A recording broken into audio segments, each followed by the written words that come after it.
네, 시장의 맥을 정확하게 짚어보실 수 있는 시간입니다. 빅피처 오늘 저희 최태규 전문가와 함께 꾸며드리겠습니다. 송관님 어서 오세요. 네, 반갑습니다. 네, 요즘 주식시장에서는 이상한 돈거라는 말이 등장을 하고 있습니다. 주식시장에 잘 가면은 금은 메리트가 없지 않을까? 근데 그게 지금 아니어가지고 동시다발적인 랠리가 나타나고 있는 이 현상을 좀 어떻게 봐야 될까요, 전문가님? 네, 어찌 보면 좀 혼돈스러울 수도 있습니다. 위험자산하면 주식이고 또 안전자산하면 금인데 둘 다 역시 신고가를 가고 있다라는 부분은 아이러니한데, 그러면 우리가 이 상승 요인 하나하나 체크한다면 크게 문제가 없을 것 같습니다. 네. 먼저 우리 금값이 지속적으로 뭐 2,000달러 상승하면서 올라가고 있는데, 그럼 그 배경에는 무엇이 있을까 우리가 하나 체크해 보도록 하겠습니다. 일단 금값이 상승하는 그 주요 원인으로는 제가 봤을 때 달러 약세가 아닌가 보여집니다. 최근에 달러 인덱스가 93달러까지 내려갔는데 뭐 6개월 전만 해도 90달러를 하회한 적도 있어요. 그럼 이러한 달러 약세, 왜 달러 약세가 나타나는가?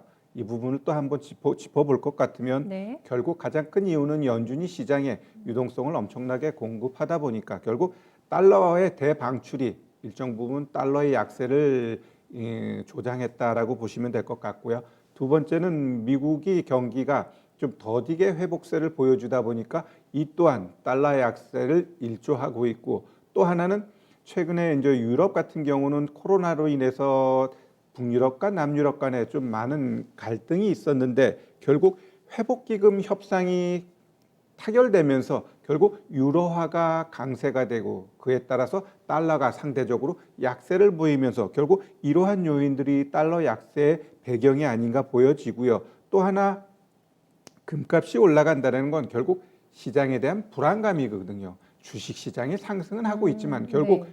미래에 대한 불안감이 금을 사고자 하는 그러한 욕구를 재촉하지 않았나 보여집니다. 그러면 또 일각에서 이러한 말을 합니다. 결국 달러 이러한 약세가 달러의 패권이 위태로워지는 거 아니냐 이러한 얘기를 하는데, 이거는 제가 봤을 때 연준의 일정 부분 의도가 있다라고 보여집니다. 코로나로 인해 가지고 각국들이 달러가 부족한데 이걸 결국 통화 스와프라는 카드를 썼습니다. 즉 우리나라를 비롯해 가지고 14개국 중앙은행에다가 그 통화 스왑 체결하면서 그 한 4,500억 달러를 수여를 해줬습니다. 이 통화 스와프라는 건 뭐냐면 결국 우리가 원화를 주고 달러를 언제든지 빌려올 수 있는 그러한 계약인데, 결국 연준 입장에선 여러 중앙은행들을 자기 달러 그 통제권의 놈으로 인해 가지고 결국 달러 패권의 위축이 아닌 오히려 달러를 더 강화시킬 수 있는 계기를 만들었다고 이렇게 보시면 될 것 네, 같아요. 자, 그러면은 우리 금값 상승하는 요인을 우리가 봤다면 그러면 왜 주식시장은 또 왜 올라갈까? 이 부분을 우리가 좀 봐야 될 것 같은데, 결국 주식시장이 올라가는 데는 저금리입니다. 금리가 워낙 싸요. 뭐 1억을 은행에다 놓으면 월 10만 원이 안 나온다 그러니까 우리 개인 투자자들은 그래? 그러면 내가 1억이라는 돈을 주식을 하게 되면 하루에 조금만 잘해도 내가 뭐 10만 원 하루에 못 벌겠어? 라는 단순한 계산으로 인해 가지고 주식시장에 많이 들어온다라는 겁니다. 또한 풍부한 시장의 이러한 유동성이 시장을 견인하게 되고, 또한 정부의 강력한 증시 부양책이 우리 시장을 이렇게 강하게 이끌어가고 있다라고 보면 될 것 같습니다. 그러면 결국 우리가 여기서 체크해 봐야 될 부분은 우리가 주식시장에 올라갈 때 이게 더 가겠어? 좀 불안한데 이럴 때는 하락장이 안 나와요. 오히려 하락장은 모두가 박수치고 모두가 긍정적인 생각을 할 때 부지불식간의 하락장이 오는 게 그동안의 패턴이었습니다. 그러면 우리가 상승이 왠지 좀 이거 아닌 것 같은데 하면서도 가요. 그러면 결국은 하락장이 안 나온다라는 거 우리가 좀 염두에 둘 필요는 있고, 그러면 이러한 상황 속에서 그럼 우리 시장 저는 8월 달을 전강 후약 장세라고 먼저 한번 말씀드렸는데, 그러면 우리 시장 어디까지 올라갈 수 있는가? 제가 보고 있는 시장 흐름은 일단 8월 달만 봤을 때는 거래소 같은 경우는 한 2,450까지는 올라갈 수 있다라고 보여지고요. 또한 코스닥 같은 경우는 한 890, 요 정도까지는 일단 8월 달에 올라가 놓고 윗골이 달더라도 달지 않을까, 좀 이렇게 예상을 합니다. 네, 전강 후약의 패턴. 어쨌든 주식시장은 조금 더 유동성의 랠리를 즐길 수 있다고 봐주신 건데 금값도 같이 더 올라갈 여력이 좀 있다고 보세요? 상승률은? 그렇죠, 그렇죠. 같이? 충분히 더 있습니다. 알겠습니다. 올해만 32%나 정확하게 금값이 올랐는데 지금 선물상으로도 또 올라가네요. 네, 금가격 0.7%가량의 플러스권 나오고 있는데 당분간 유동성의 힘을 멈추지 않을 거라는 게 네, 최특규 전문가의 시각이었습니다. 같은 맥락인 것 같은데요. 워낙에 그 유동성이 또 주식시장으로 들어오다 보니까 장사를 잘했어요. 네, 증권 회사들이.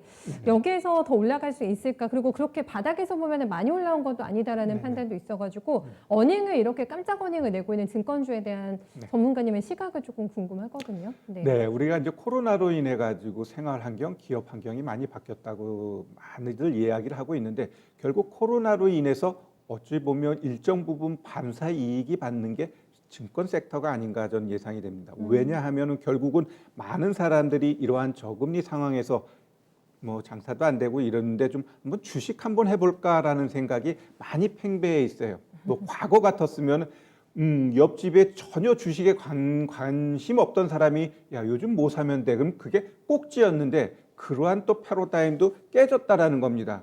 더 간다라는 거죠.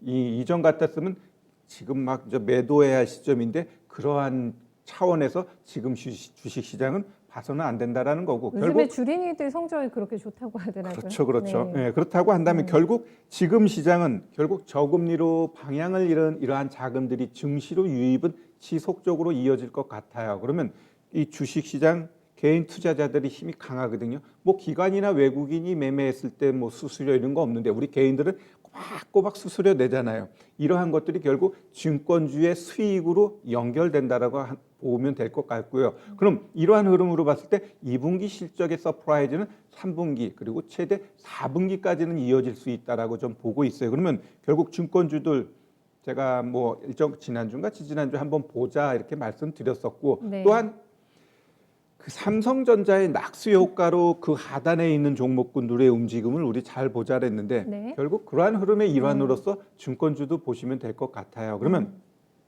며칠 전에 미래에셋증권 같은 경우는 1,000억 이상 자사주 매입하겠다고 하면서 오히려 좀 더 탄력적인 모습 보여줬습니다. 그러면 오늘 같은 날 보시면 미래에셋증권도 갭 떠놓고 음봉 나옵니다. 일단 갭 떠놓고 음봉 나오는 건 일단 단기 고점이라고 인식한 거죠. 그 이후 흐름은 결국 어제 종가만 깨지 않으면은 이 흐름은 지속적으로 횡보내지는 우상향하면서 가게 돼 있고 그러한 흐름은 제가 봤을 때 충분히 더 연출될 수 있다라고 보여지고요. 또한 어제 제일 또 강했던 거는 미래에셋증권입니다. 61%가 아예 팍 치고 가면서 거의 10% 상승을 보여줬는데 이 종목도 역시 오늘 어때요? 갭 떠놓고 내려왔죠. 그러면 얘도 마찬가지입니다. 어제 종가 깨지 않는 게 중요하고요. 깨면은 아마 61이평선까지 내려왔다가 다시 올라갈 수 있으니까 그러한 흐름에서 보시고 그리고 우리 개인 투자자들이 가장 많이 쓰는 키움증권도 역시 어떤가요? 갭 두고 음봉 내려왔죠. 일단 추세 자체는 다 살아있어요. 그러면 얘가 어디까지 눌림이 나올 것이냐. 가장 바로미터는 어제의 종가를 깨지 않는 부분. 그것만 우리가 체크하면서 대응하면 되겠다. 이렇게 말씀드리겠습니다. 그러면은 실적입니까? 하반기까지 증권주의 업사이드를 보시는 거는 계속해서 실적이라고 보시는 건지 사실 IB 쪽에 대해서는 여전히 리스크하다. 그리고 사모펀드 사고도 조금 있었고 약간 불신? 네, 증권주에 대해서 이런 게 리스크로 지적이 되더라고요. 그렇죠. 그러니까 네. 크게 보면 안 됩니다. 우리 국민들이 가장 배신했던 게 뭐예요? 그 사모펀드의 그 저질스러운 행동들 아닙니까? 네, 네. 그로 인해 가지고 은행 못 믿고 증권사 못 믿고 다 못 믿는단 말이에요. 언제 또 사고 칠지 모른다는 당연하죠. 생각들이 예. 있어가지고 그러다 보니까 네. 결국 그런 것으로 인한 수익은 없어요. 그러다 보니까 주식 시장에서 기관들의 수급이 안 좋은 것도 그들이 갖고 있는 자금이 없기 때문에. 여력이 없어서 그렇죠. 예, 예. 그러한 측면에서 기관이 시장에서 본인들은 하고 싶은데 여력이 없다라는 겁니다. 그렇기 때문에 개인들이 시장을 주도하는 겁니다. 알겠습니다. 업사이드가 그렇게 다른 쪽보다 월등히 크진 않다. 네, 요거는 또 기억하시면서 매매 한번 해보셔야 될 것 같아요. 다음은 이제 갤럭시 언팩이 온라인으로 네, 진행이 되는데 일각에서는 뭐 BTS도 등장을 할 것 같다. 그리고 이제 언팩의 그런 여러 가지 카메라 모듈, 뭐 TF 쪽이라든가 이런 거 굉장히 핫하게 움직이고 있는 상황이라서 어디에 저희 포커스 맞춰야 되나요? 이번 언팩 행사? 네. 네, 일단 삼성전자 입장에서는 이번이 굉장히 중요합니다. 좀 갤럭시 S20 같은 경우 좀 의욕적으로 카메라 뭐 100줌 뭐 이런 식으로 강조하면서 시장에 내놨지만 그 코로나로 인해 가지고 시장에서 많이 어려움을 겪었습니다. 자, 거기다 지금 애플과 파일과 플래그십도 없는 상황에서 공개가 되는 거잖아요. 그렇죠, 그렇죠. 예. 자, 이번에 이제 뭐 5개 종이 출시된다고 해요. 갤럭시 노트 20부터 해가지고 네.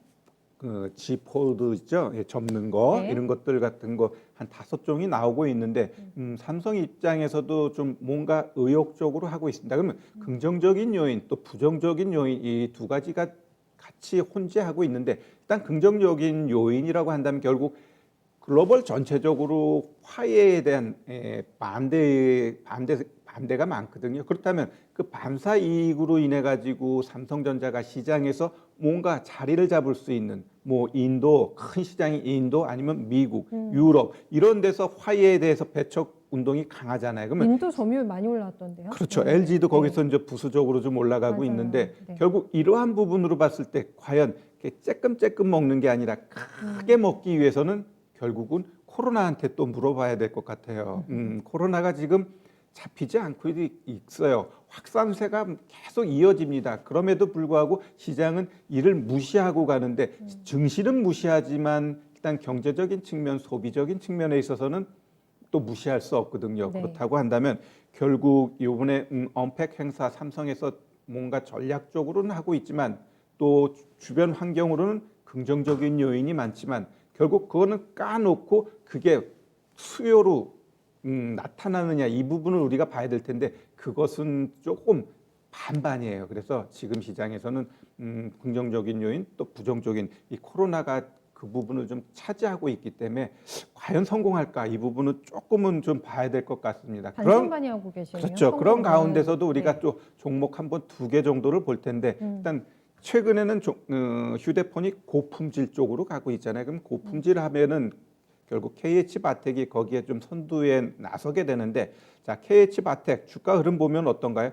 안 오르는 것 같아. 근데 또 한 달 전 걸 보면은 일정 부분 올라오면서 고점을 만들어 놓고 있거든요. 그러면 이러한 종목은 단기적으로 보는 게 아니라 조금 어찌 보면은 2살, 석 달을 좀 더 보셔도 될 것 같아요. 다만 이 60일 이평선을 깨지 않는다면 좀 더 네. 짧게 보면 이 20일 이평선만 지지해 주게 되면 얘는 올랐다 내렸다 올랐다 내렸다 하면서 추가적인 상승이 전 나올 거라고 보고요. 일단 뭐 짧게는 여기 고점이 있잖아요. 예, 요 고점 금액이 얼마냐면은 26,600원입니다. 여기까지는 일단은 단기적으로도 한번 보고 가시면 될 것 같고요. 또 최근엔 추세가 이제는 카메라 많이 다른 거잖아요. 그러면 모듈 쪽에서 이제 파트론 같은 경우도 일정 부분 추가적으로 올라갈 수 있는 부분입니다. 자, 지금은 좀 이격이 벌어져요. 그러면 한 번 더 올라갈 수 있을 것 같아요. 올라간 이후에 이런 종목은 좀 조정 보자. 왜? 패턴이 나오잖아요. 올라가면 조정 주고 또 올라가면 조정 주고. 그러면 요번에도 한 번 더 올라가면 조정 주니까 굳이 여기서 쫓아가지 말고 한 번 더 올라가면 그래 넌 또 가라 난 조정 네. 줄 때 매수할게. 네. 이런 전략까지는 될 것 같습니다. 네. 언팩 이후에 한 번 더 챙겨드려야 될 것 같아요. 오늘 밤 11시에서 12시에 삼성전자 유튜브와 홈페이지에서 함께 하실 수가 있습니다. 큰 그림은 오늘 어떻게 그려볼까요? 네, 일단 정확하게 시장 뭐 어느 게 딱 치고 가는 건 없어요. 분명 강하게 가는 거 있는데 그런 건 우리 영역이 아니라고 말씀드렸어요. 그러면 일단 내가 갖고 있는 종목, 보유 종목에 집중하자. 이렇게 좀 네, 말씀드리겠습니다. 남의 떡을 노리지 말고 그렇죠, 그렇죠. 내 거 잘 지켜보자. 알겠습니다. 말씀 고맙습니다. 네, 감사합니다.